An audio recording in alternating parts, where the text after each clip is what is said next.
Coming to you from Dynatrace Perform in Las Vegas, it's pure performance.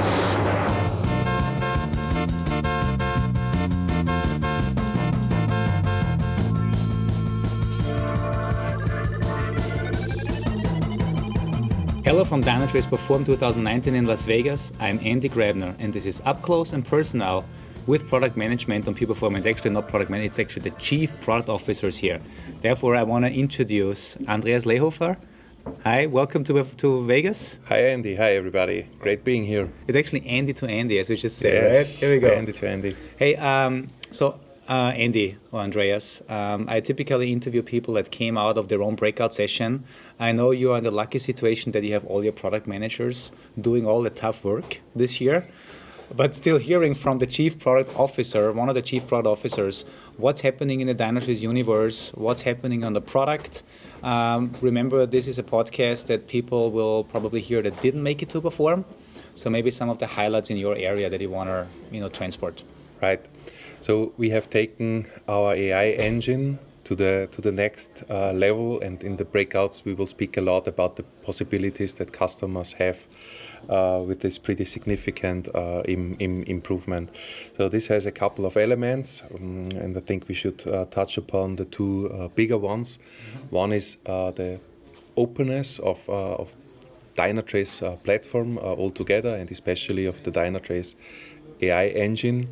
And the other important improvement is around a further reduction of noise by providing at the same time deeper visibility into root cause, which is a very difficult thing to do, and it's also very valuable and important that we have introduced a concept that we call change point detection to the product, which is doing exactly that. Can you elaborate a little bit on that change point detection? Does this mean detecting changes in the deployments, or what's that all about? It's detecting change points for all time series and also events that are stored in Dynatrace, and it's it's helping us solving a very basic fundamental statistical problem, which is the statistical noise that you are producing when you define baselines or thresholds. The problem is, however good your baselining or baselines or thresholds are, they will always produce a certain number of what is called false positives. From a user perspective, this is perceived as event noise, right? And the more metrics and the more components that you have in an environment, the more of those false positives you will get. And there is nothing you can do about that. It's a statistical fact. So the only solution to that is to keep the number of baselines and thresholds that you have in your system at a minimum level. You always need them, that is clear, because without a baseline or a threshold being breached, you will never get an alert. But you really want to keep the number of things where you define a threshold, where you calculate a baseline and alert upon a breach of a baseline to a minimum. So that is obvious. But if you do that, you run into a different problem, which is that eventually there is then a significant change in the behavior of a metric that you are not detecting anymore, because there is no baseline on the metric, there is no threshold on the metric that is breached. And what change point detection does is that in the context of a problem, so let's say a baseline that you still have on a service level, on an application level, is breached. In the context of that breach of a high level service level baseline, we are automatically analyzing all the infrastructure metrics that we have and that are related to that service or that application that is degrading in user experience, and we run the change point detection algorithms to see if there is any change on that level without requiring the user to define a threshold, without the need of calculating a baseline up front. We are able to see whether there are significant changes.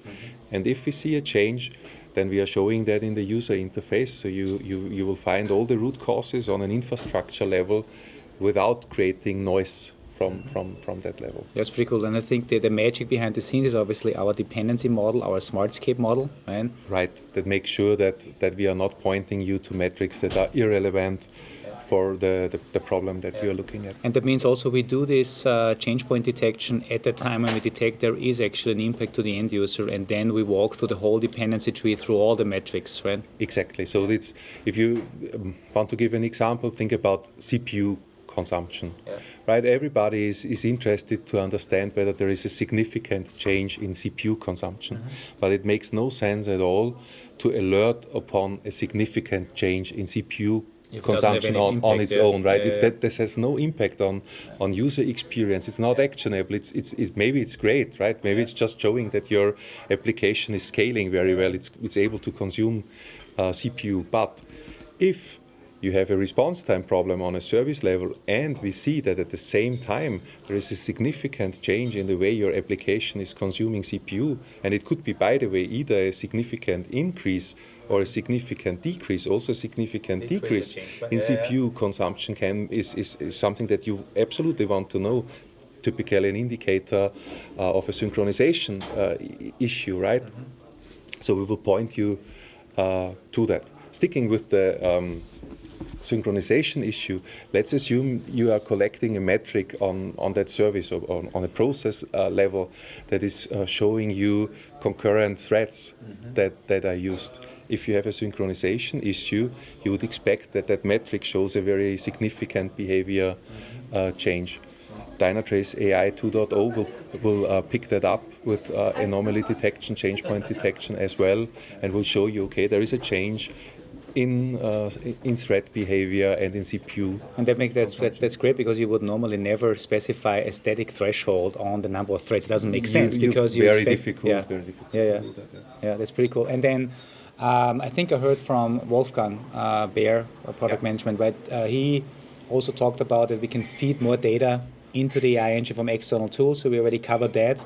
But that means everything you just described, the whole change detection, also applies to metrics that come in from external tools. Absolutely, and not only metrics, also events. So if you send deployment events, whatever type of event you ingest into Dynatrace, we also look at different patterns on an event level. That's cool.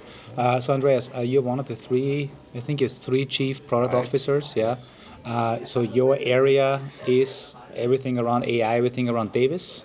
Around the AI and about the Dynatrace platform. So whenever it is about data ingress into Dynatrace, dashboarding topics, this is my area. Cool. So now a little future prediction. I know product management never wants to really talk about any dead timelines or stuff like that, but let's see in 2020, when we are back in Vegas probably, right, for the next Perform, what will be the things that we hope to see coming up? Right? Maybe one or two things, right? That is a difficult question to ask, especially in that area. But I would say there are big things coming in a year from now. But it's really I think some of them I have to keep as a secret.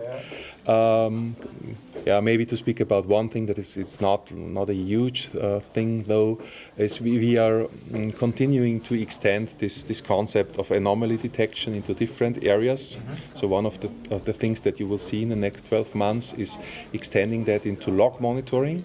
So we will automatically discover different patterns in a log file. So if you see a log line that we have never seen before in the context of a problem, we will automatically point you to that. So we are extending that, and we are continuously, of course, investing into our AI capabilities in general.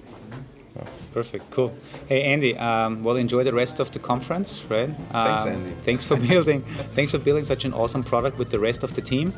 And in case listeners are actually in Vegas, I assume, and they want to talk to you, they can probably find you in the exhibition area in the marketplace. Absolutely. Try to get hold of me. It's one of the really important things for me to get in touch with customers, listen to your feedback.